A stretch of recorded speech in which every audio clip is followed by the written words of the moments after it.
साथियों नमस्कार। अभी हम सबको पता है कि आईटीआर 1 से लेके 5 तक रिटर्न के फॉर्म नोटिफाई हो चुके हैं फॉर द फाइनेंशियल ईयर 24-25 के लिए।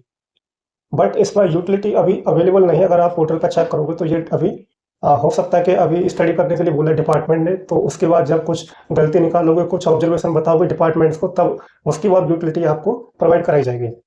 तो इस वीडियो में मैं बेसिकली आपको आईटीआर 1 में जो मेजर चेंज हुआ है, मुझे जो लगा है कि जो चेंज हुआ है, बट चेंज के साथ साथ वहाँ पे कुछ गलती भी डिपार्टमेंट ने कर दी है। अब ये गलती मान लो चाहे रिपोर्टिंग का एक नज़रिया, अब उन्हें लगता है कि इस तरह से रिपोर्टिंग होनी चाहिए, बट लॉ के अकॉर्डिंग देखा जाए तो काफ़ी जस्टिफाइबल नहीं है, क्योंकि वहाँ पे हो सकता है कि लिटिगेशन का मैटर इन फ्यूचर में आ जाए वो। अब छोट-छोट जो चेंज हुआ है, स्पेशली अगर मैं जो एग्जेम्प्ट इनकम होती है अंडर सेक्शन 10 में, पहले हमारी ड्रॉप डाउन बॉक्स अवेलेबल नहीं होती थी, बट इस बार क्या हुआ है कि ड्रॉप डाउन बॉक्स अवेलेबल होगी, तो उसी के अकॉर्डिंग आपको वहाँ पे रिपोर्टिंग करनी है। सेम आपका अंडर चैप्टर 6A में जो डिडक्शन हम क्लेम करते हैं, उसमें भी सेम आपको रिपोर्टिंग करनी है। ड्रॉप डाउन बॉक्स में से सेलेक्ट करके आपका जो सेक्शन एप्लीकेबल है जो एसएससी के लिए, उसी के अकॉर्डिंग वहाँ पर रिपोर्ट आपको करनी है।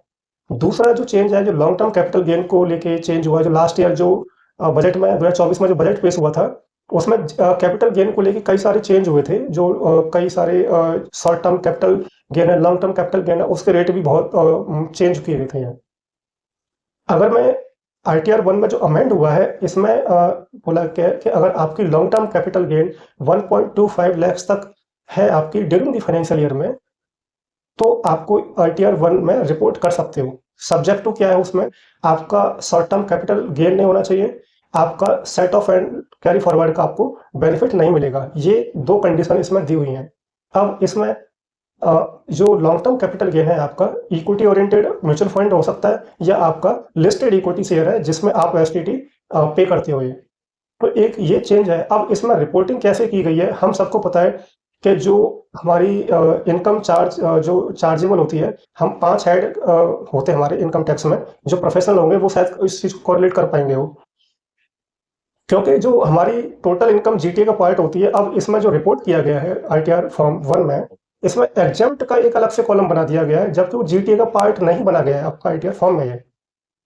ये यहाँ पे गलती मुझे ऐसी लग रही है। डिफेक्टिव रिटर्न इस तरह से मान सकते हो, क्योंकि हमारी जीटीए की जो इनकम में इंक्लूड नहीं किया है कैपिटल गेन को, आपको आपने अलग से ही एक अलग हेड बना दिया एग्जेम्प्ट का।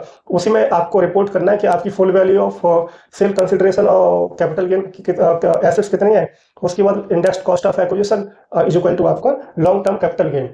अब इसमें ये प्रॉब्लम आ रही है कि आपने अलग से एग्जेम्प्ट का एक अलग कॉलम बना के वहां पे रिपोर्ट कर रहे हो, जबकि ये ग्रॉस टोटल इनकम में इंक्लूड होनी चाहिए, उसके बाद एग्जेम्प्ट आप कर सकते हो।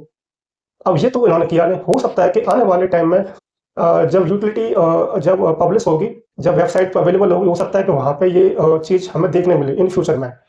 तो मुझे लगता है कि फ्रेंड्स, ये थोड़ा सा एक बहुत ही मुझे लगा कि टेक्निकल डेवलपमेंट हुआ है, और इसको थोड़ा सा हो सकता है कि गवर्नमेंट इसको ध्यान में देके दोबारा से रिवाइज यूटिलिटी पब्लिश करेगी। So thank you friends, thank you very much.